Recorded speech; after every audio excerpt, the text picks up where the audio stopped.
Hello friends, welcome to Sri Tamil channel.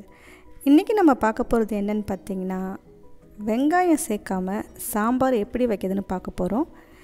எல்லா காய்கறிகளும் போட்டு ஒரு சூப்பரான சாம்பார் செய்யலாம் வாங்க.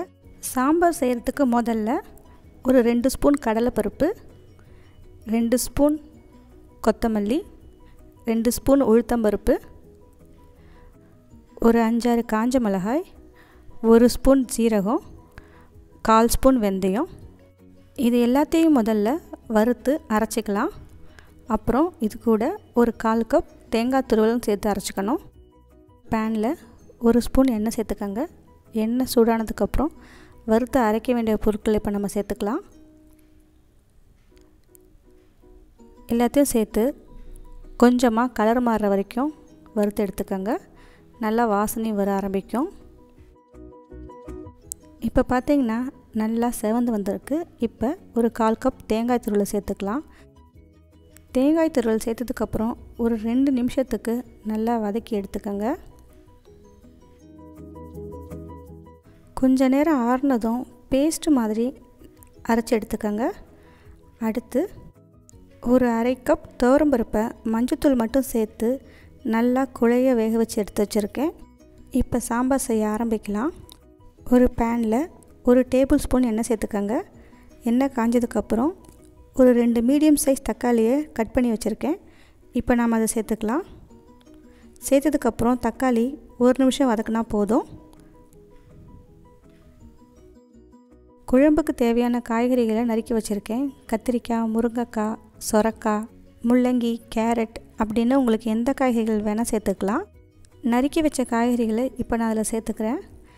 சேர்த்ததுக்கப்புறம் ஒரு 2 நிமிஷத்துக்கு நல்லா வதக்கி விடுங்க.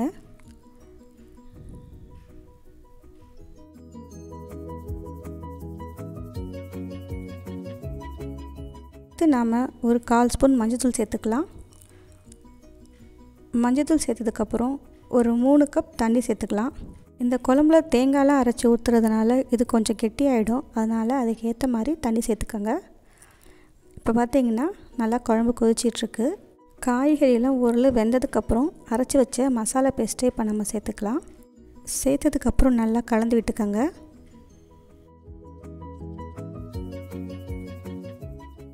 அடுத்து தேவையான அளவு உப்பு சேர்த்துக்கலாம். இப்போ பார்த்திங்கன்னா குழம்பு நல்லா கொதிச்சிக்கிட்டு இருக்குது. இதே மாதிரி ஒரு 5 நிமிஷம் கொதிச்சா போதும். பச்சை வாசனை போகிற வரைக்கும் கொதிக்கட்டும். ஒரு 5 நிமிஷத்துக்கு அப்புறம் வேக வச்ச பருப்பை சேர்த்துக்கலாம். பருப்பு சேர்த்ததுக்கப்புறம் ஒரு சின்ன நெல்லிக்காய் அளவு புளியை கரைச்சி இப்போ நம்ம அதில் சேர்த்துக்கலாம். சேர்த்ததுக்கப்புறம் உப்பு கரெக்டாக இருக்கான்னு செக் பண்ணி பார்த்துக்கோங்க. பருப்பு சேர்த்ததுக்கப்புறம் ஒரு 5 நிமிஷம் கொதிச்சா போதும். 5 நிமிஷம் கொதிச்சதுக்கப்புறம் நாம் இப்போ தாளிப்பு ரெடி பண்ணிக்கலாம். எண்ணெய் காய்ஞ்சதுக்கப்புறம் 1 ஸ்பூன் கடுகு உளுத்தம்பருப்பு போட்டு தாளிச்சிக்கோங்க. அப்புறம் 2 காஞ்ச மிளகாய் போட்டுக்கோங்க. ஒரு 1/4 ஸ்பூன் பெருங்காயம் போட்டு தாளிச்சிக்கலாம். அப்புறம் கொஞ்சமாக கருவேப்பிலை போட்டுக்கோங்க. அவ்வளவுதான். தாளிச்சதை எடுத்து நம்ம இப்போ சாம்பாரில் சேர்த்துடலாம். ஒரு முறை கலந்து விட்டதுக்கப்புறம் ஸ்டவ்வை ஆஃப் பண்ணிடலாம். கொத்தமல்லி சேர்த்துக்கலாம். அவ்வளவுதாங்க, வெங்காயம் இல்லாத சூப்பரான ஒரு சாம்பார் நமக்கு ரெடி ஆகிடுச்சு. இது நீங்கள் செஞ்சு பார்த்துட்டு எப்படி இருக்குன்னு சொல்லுங்கள். தேங்க்ஸ் ஃபார் வாட்சிங்.